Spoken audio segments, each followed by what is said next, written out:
আসসালামু আলাইকুম। কেমন আছো মেয়েরা?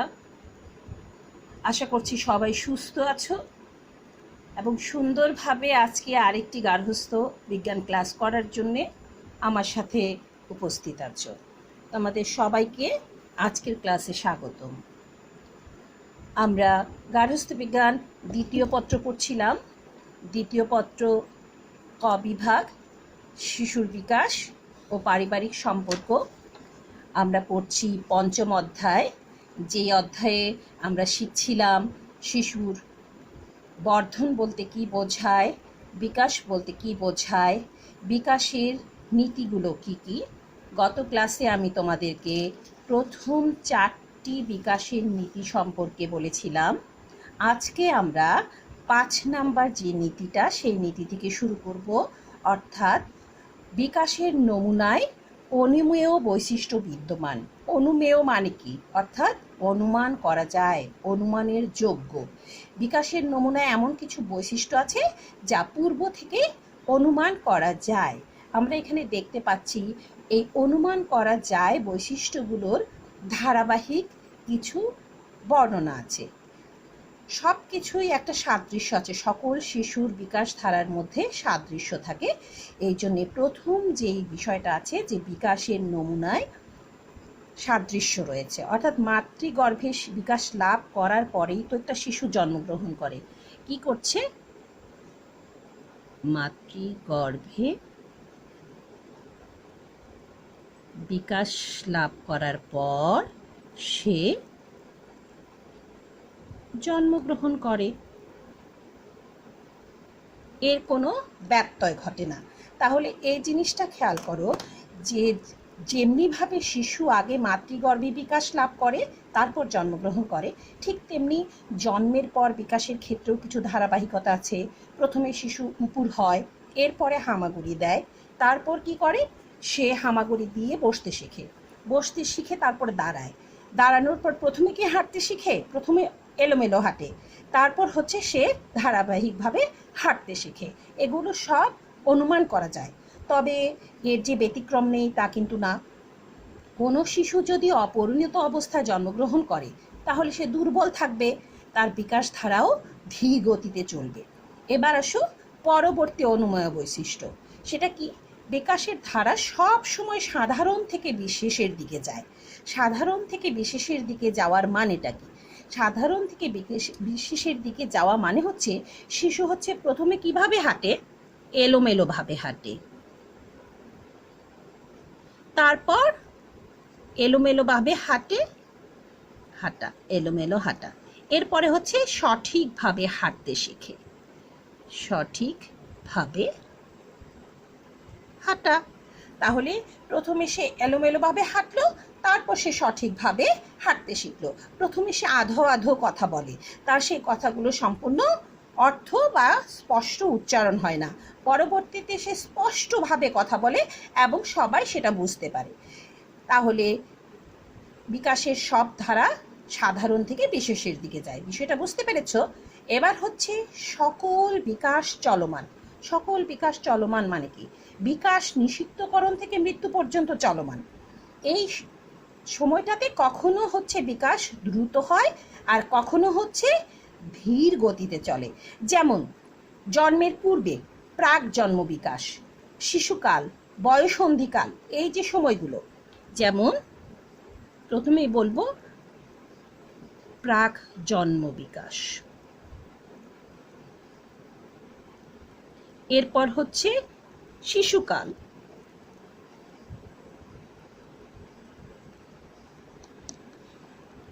বয়সন্ধিকাল, বয়সন্ধিকাল, এই সময়গুলোতে বিকাশ হচ্ছে দ্রুত। আবার যখন মধ্য বয়স বা বৃদ্ধকাল, মধ্য বয়স এবং বৃদ্ধকাল, এই দুটো সময়ে কিন্তু বিকাশ কেমন হয়? ধীর গতিতে হয়, আস্তে আস্তে, ধীরে ধীরে, ধীর গতি। আর প্রথমটা দ্রুত গতি। তাহলে সকল বিকাশ চলমান, কিন্তু এর ধারার মধ্যে পরিবর্তন আছে, কখনো দ্রুত কখনো ধীর। এরপরে আসো, শরীরের বিভিন্ন অংশ ভিন্ন ভিন্ন হারে বর্ধিত হয়, অর্থাৎ এক এক সময় এক এক রকম। যেমন মাতৃগর্ভে মাথার বিকাশ সবচেয়ে বেশি। যখন সে মাতৃগর্ভে থাকে, মাতৃগর্ভে মাথার বিকাশ কেমন? সবচেয়ে বেশি। মাতৃগর্ভে মাথার বিকাশ সবচেয়ে বেশি। কিন্তু যখন সে আবার জন্মগ্রহণ করে তখন মাথার নিম্ন অংশের বিকাশ দ্রুত হয়। তাহলে জন্মগ্রহণ করলে কি হলো? সে জন্মগ্রহণ করলো, জন্মগ্রহণ করার পর মাথার নিম্ন অংশের বিকাশ দ্রুত। বুঝতে পেরেছ? অর্থাৎ নিম্ন অংশের যে বিকাশটা হচ্ছে সেটা বেশি, দ্রুত বা বেশি। ঠিক আছে? তাহলে আমরা যখন বিভিন্ন সময়ে শিশুর মধ্যে বিকাশটা কখনো দ্রুত বা কখনো ধীর গতি দেখি, বা এক সময় একটা অংশের বিকাশ বেশি হয়, আরেক সময় আরেকটা অংশের বিকাশ কম হয়। অভ্যন্তরীণ যে অঙ্গ প্রত্যঙ্গগুলো, হৃৎপিণ্ড, যকৃৎ, পরিপাকতন্ত্র, প্রজনন তন্ত্র, এগুলো শৈশবে ধীর গতিতে হয়, কিন্তু বয়ঃসন্ধিকালে দ্রুত গতিতে হয়।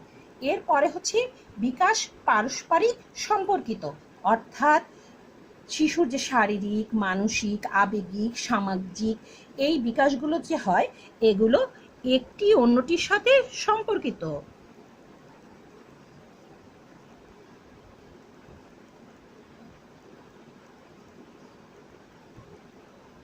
অর্থাৎ একটার বিকাশ হওয়ার পরে অন্য বিকাশটা দ্রুত সাধিত হয়, একটা সম্পূর্ণ না হলে অন্যটা হতে পারে না।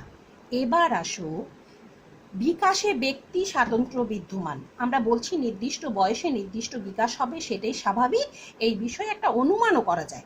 কিন্তু বিকাশের ধারা একরকম থাকার পরেও সব বয়সের শিশুদের মধ্যে বিকাশের কিছু পার্থক্য আছে। মনে করো একই বয়সের একটা শিশু, দুটো শিশু একই বয়সের শিশু, কিন্তু এদের মধ্যে কি আছে বলো তো? বিকাশে পার্থক্য আছে। বিকাশে পার্থক্য আছে কেন? আমি বলছি অনুমান করা যায়, এখন বলছি বিকাশে পার্থক্য আছে। প্রত্যেকটা ব্যক্তির মধ্যে ব্যক্তি স্বাতন্ত্র্য আছে। এই ব্যক্তি স্বাতন্ত্র্যের জন্য দুটো জিনিস দায়ী, একটা হচ্ছে বংশগতি, আরেকটা কি? পরিবেশ। ঠিক আছে? এর জন্য এই পার্থক্যটা হচ্ছে। এই পার্থক্যটা হচ্ছে এই কারণে, বংশগতির জন্যেই কিন্তু একটা শিশুর গায়ের রং, দৈহিক আকার, উচ্চতা, তার চেহারা, চুলের রং, এগুলো এক একজনের সাথে অন্যজনের পার্থক্য থাকে। আবার পরিবেশও কিন্তু শিশুর বিকাশকে প্রভাবিত করে। পরিবেশ যদি উন্নত হয় তাহলে বিকাশ ত্বরান্বিত হবে, আর যদি অনুন্নত পরিবেশ হয় তাহলে শিশুর বিকাশ বাধাগ্রস্ত হবে। এই বিষয়গুলো দ্বারা আমরা বুঝতে পারছি বংশগতি ও পরিবেশ একই বয়সের শিশুর বিকাশের মধ্যে পার্থক্য তৈরি করতে পারে। এবার আসো পরবর্তী নীতিতে। 7 নম্বর নীতিটা কি দেখো? বিকাশের নমুনায় কতগুলো ধাপ বা পর্যায় আছে। অর্থাৎ এই যে বলছি আমরা যে একটা বিকাশের পর আরেকটা বিকাশে যাচ্ছে, একটা বিকাশের মধ্যে আরেকটা বিকাশের সম্পর্ক আছে, এক বিকাশ থেকে অন্য বিকাশে যাওয়ার সময় আমরা অনুমান করতে পারছি, কিন্তু এই যে ধারাবাহিকতা, এই যে স্তর, এই যে পর্যায়, এইগুলোকে নির্দিষ্টভাবে না বিশ্লেষণ করলে আমরা বুঝতে পারবো না যে আমরা কোন ধাপ থেকে কোন ধাপে যাচ্ছি, পরবর্তী ধাপ কি, আগের ধাপ সুসম্পন্ন না হলে পরবর্তী ধাপে কি প্রভাব ফেলবে। এই বিষয়গুলো জানার জন্যে আমাকে বিভিন্ন ধাপগুলো সম্পর্কে জানতে হবে, এবং এই ধাপগুলোর রেঞ্জ, সময়সীমা সম্পর্কেও জানতে হবে। মাতৃগর্ভ থেকে বার্ধক্য পর্যন্ত জীবনের প্রত্যেকটা পরিক্রমায় মানুষের বিকাশে অনেকগুলো স্তর বা ধাপ অতিক্রম করতে হয়, এবং প্রত্যেকটা ধাপে নিজস্ব বৈশিষ্ট্য ও বিকাশমূলক কার্যক্রম আছে। তাহলে এই যে স্তর বা পর্যায় বলছি, এই স্তর বা পর্যায়গুলোকে কারা নির্ধারণ করে দিবে?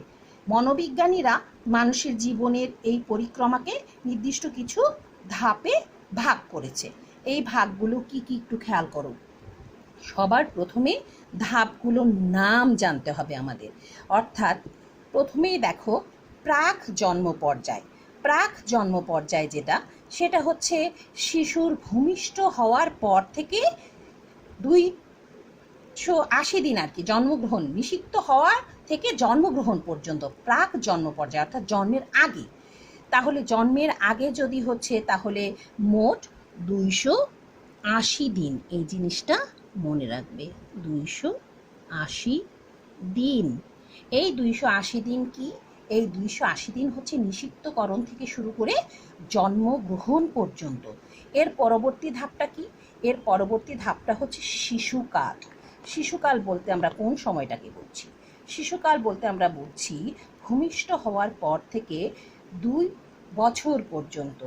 2 বছর, এই জিনিসটা মনে রাখতে হবে। শিশুকাল বলতে আমরা বুঝছি ভূমিষ্ঠ থেকে 2 বছর। এই 2 বছর সময়টাকে আবার দুটো ভাগে ভাগ করা হয়েছে। একটা হচ্ছে নবজাতক কাল আর একটা হচ্ছে প্রাক শৈশবকাল। নবজাতক কালটা হচ্ছে ভূমিষ্ঠ হওয়ার পর থেকে 2 সপ্তাহ বা 14 দিন। এটা একটু জানা দরকার আছে, 14 দিন।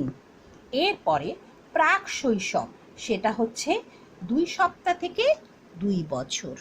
2 সপ্তাহ থেকে 2 বছর। তাহলে ভূমিষ্ঠ হওয়া থেকে 2 বছর পর্যন্ত যে আমরা শিশুকাল বলছি, এই শিশুকালের ভাগ দুটো বুঝতে পেরেছ? একটি হচ্ছে নবজাতক কাল আর একটি হচ্ছে প্রাক শৈশবকাল। এবার আসো শৈশবকালে। শৈশবকাল হচ্ছে কোন সময়? শৈশবকাল হচ্ছে 2 থেকে 13 বছর। এই 2 বছর থেকে শুরু করে 13 বছর পুরো সময়টাকে বলা হয় শৈশবকাল। তাহলে এই শৈশবকালটাকে দেখো 3টা ভাগে ভাগ করা হয়েছে। একটা হচ্ছে প্রারম্ভিক শৈশব বা আর্লি চাইল্ডহুড, আবার শৈশবকালের মধ্যবর্তী পর্যায় আছে যেটাকে বলছি মিডল চাইল্ডহুড, আবার বিলম্বিত শৈশবকাল বা কৈশোরকাল যেটাকে বলে লেট চাইল্ডহুড। এই ভাগে ভাগ করা হয়েছে। তাহলে প্রারম্ভিককে আমরা কোন সময়টাতে ধরবো? প্রারম্ভিক হবে 2 থেকে 6 বছর। প্রারম্ভিক কি?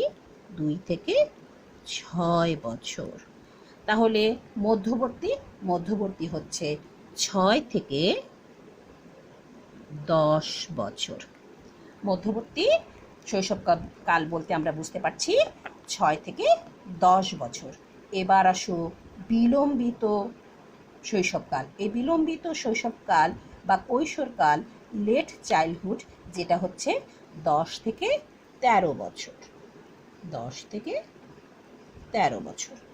তাহলে এই 3টা ধাপের মাধ্যমে একটা শিশু তার শৈশবকাল পার করে বয়সন্ধিকালে প্রবেশ করে। এবার আসো বয়সন্ধিকালের রেঞ্জটাতে। বয়সন্ধিকালে 13 থেকে 18 বছর। এই 13 থেকে 18 বছরের মধ্যে আবার দুটো ভাগ আছে। একটা হচ্ছে প্রাথমিক পর্যায় আর একটা হচ্ছে শেষ পর্যায় বা তরুণ বয়স। এই প্রাথমিক পর্যায়টা হচ্ছে 13 থেকে 15 বছর। প্রাথমিক 13 থেকে 15 বছর। এরপরে শেষ বয়সন্ধিকাল যেটা বলা হচ্ছে বা তরুণ বয়স, সেটা হচ্ছে 15 থেকে 18 বছর। পেয়েছো তোমরা 13 থেকে 18 বছর কিভাবে 2টা ভাগে বয়সন্ধিকাল পার করে একটা শিশু? এবার চলে আসো এর পরের সময়টা। এটা হচ্ছে প্রাপ্ত বয়স। প্রাপ্ত বয়স বলতে কি বোঝায়? প্রাপ্ত বয়সেরও আবার দুটো ভাগ আছে। একটা হচ্ছে যৌবনকাল বা প্রাথমিক পর্যায়, আর একটা মধ্য বয়স বা শেষ পর্যায়। এই প্রাপ্ত বয়সটাকে ধরা হয় 18 বছর থেকে 60 বছর পর্যন্ত। কত বছর পর্যন্ত? 60 বছর পর্যন্ত। এই 60 বছরের মধ্যে প্রথম যে ভাগটা আমরা বলছি, সেই ভাগটা হচ্ছে 18 থেকে 40, যেটাকে আমরা যৌবনকাল বলছি। ঠিক আছে? 18 থেকে 40 বছর। এবার আসো মধ্য প্রাপ্তবয়স্ক কাল, যেটাকে শেষ পর্যায়ে আর কি মধ্য বয়স। সেই মধ্য বয়সটা হচ্ছে 40 থেকে 60 বছর, 40 থেকে 60 বছর। আর বার্ধক্য, বার্ধক্য হচ্ছে অ্যাবাভ 60, অর্থাৎ 60-এর উপর থেকে, 60-এর পর থেকে মৃত্যু পর্যন্ত। ঠিক আছে, মৃত্যু পর্যন্ত আমরা এই বার্ধক্যকে পরিমাপ করব। বয়সসীমা বার্ধক্য 60 থেকে মৃত্যু পর্যন্ত। এবার খেয়াল করো, এই যে এতটুকু সময় সে পার করে আসলো, প্রাক জন্ম পর্যায়, শিশুকাল, শৈশবকাল, বয়সন্ধিকাল, প্রাপ্তবয়স, বার্ধক্য, এই সবগুলো ধাপ পার করার পরেও এই যে বিকাশগুলো ঘটছে, এই বিকাশগুলো কিন্তু বিভিন্ন পর্যায়ে বিভিন্ন প্রত্যাশা থাকে।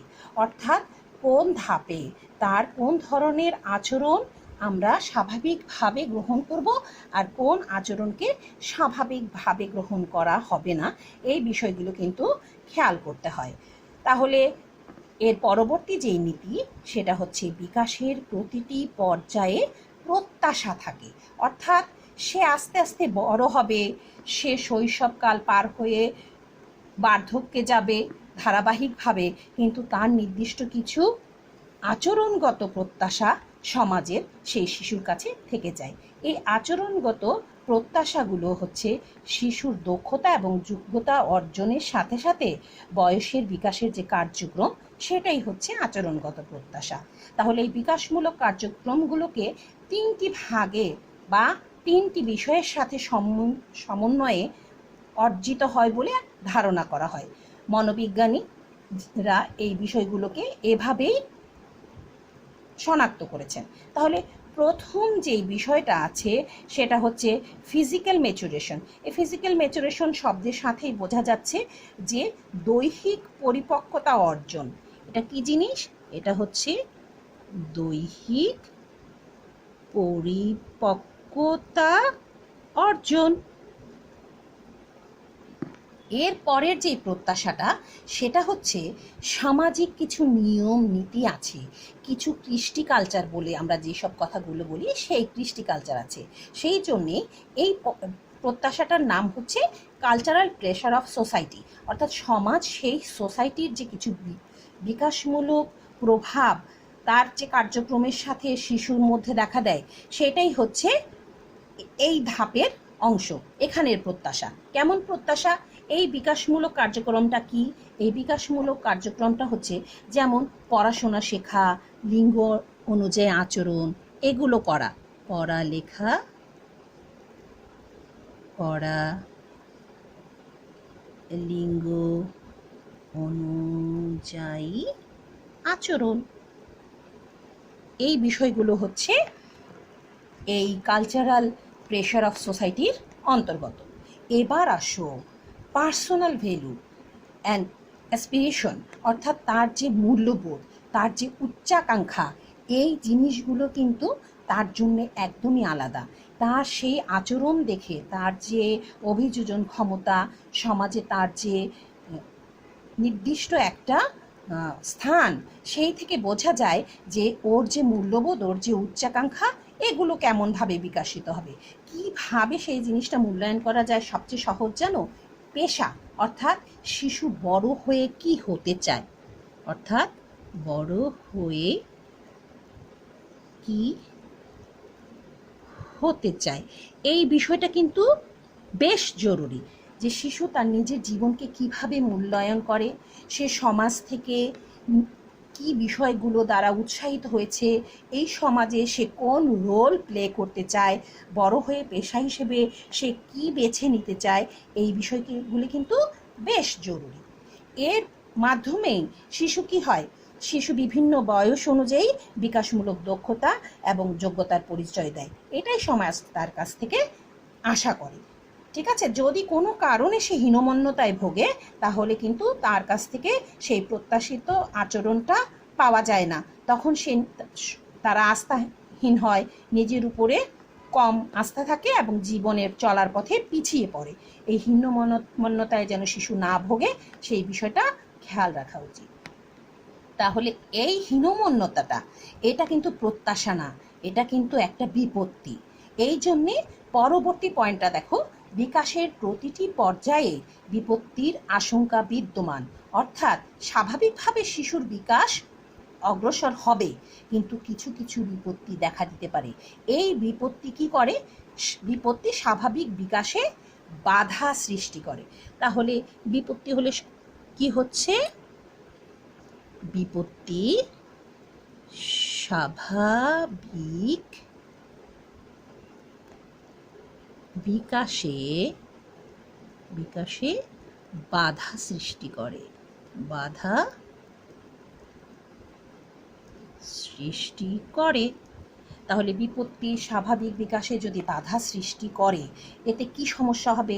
এতে সমস্যা হবে শিশুর বৃদ্ধি এবং বিকাশ ক্ষতিগ্রস্ত হবে।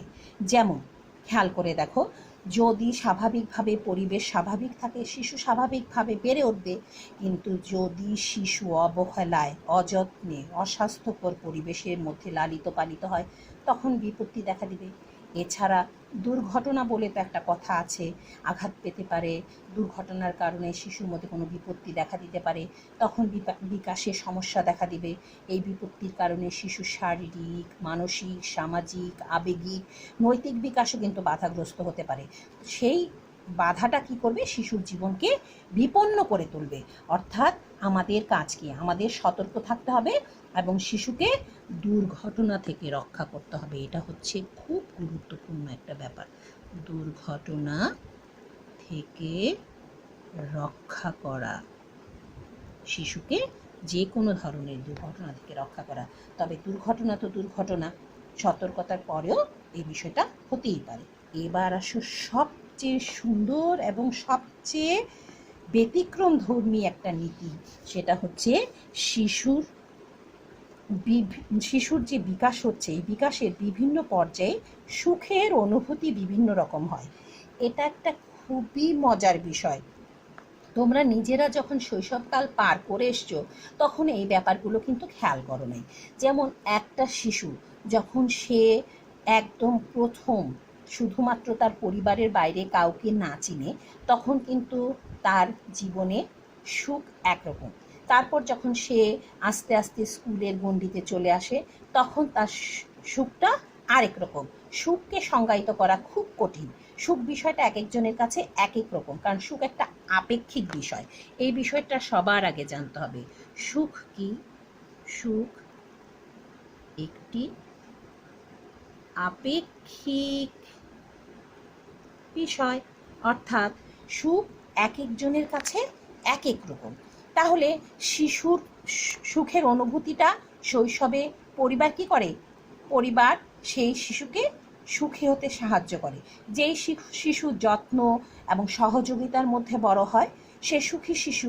আর যদি অযত্ন, অবহেলার মধ্যে বড় হয়, তাহলে সেই শিশু পরবর্তীতে অসুখী হয়। শিশু যদি শৈশবকালে কঠোরতার মধ্যে বড় হয়, তাহলে হতাশায় ভোগে। বিলম্বিত শৈশবে সুখ নির্ভর করে তার পরিবেশের উপর। সেই পরিবেশ যদি ভালো হয়, সেই বয়সের অধিকাংশ শিশু স্কুলে, খেলার মাঠে কাটায়। বাড়ির পরিবেশ অনুকূল হলে তারা সুখী হয়, বাড়ির পরিবেশ প্রতিকূল হলে তারা অসুখী হয়। বয়ঃসন্ধিক্ষণে শিশুদের নানান রকম দিবা স্বপ্ন থাকে, দ্রুত শারীরিক মানসিক পরিবর্তন ঘটে। পরিবারের যদি পরিবেশটা অনুকূল হয়, তার যে স্বাধীনতা সেটা যদি থাকে, স্নেহ, মায়া, মমতা যদি থাকে, তাহলে শিশু সুখী হয়। কিন্তু যদি শৃঙ্খলিত থাকে, বেশি শাসনের মধ্যে থাকে, অনেক সময় শিশুরা সেই সময় অত্যাচারিত হয়, তাহলে কিন্তু সেই শিশু অসুখী হয়। অন্যদিকে পরিবারের বিশৃঙ্খল পরিবেশ বা পরিবারের থেকে শিশুর প্রতি যে অবহেলা, এইগুলো কিন্তু পরবর্তীতে শিশুর মধ্যে ক্ষোভ, ক্রোধ, ভীতি, হতাশা এগুলি তৈরি করে। তখন শিশু অসুখী হয়। তাহলে শিশুর জীবনের সুখের গুরুত্ব অনেক বেশি। আমরা চাই এই পৃথিবীর সকল শিশু সুখী শিশু হোক, এবং সকল অসুখী শিশুর অসুখী হওয়ার কারণগুলো যেন শনাক্ত করে আমরা তাদেরকে একটা সুখী জীবন দিতে পারি। সুস্থ শিশুর একটা সুঅভ্যাস গঠিত হয়, সামাজিকভাবে গ্রহণযোগ্য শিশু হয়, সেই রকম আমরা আশা করব। আজকে তাহলে এইটুকুই।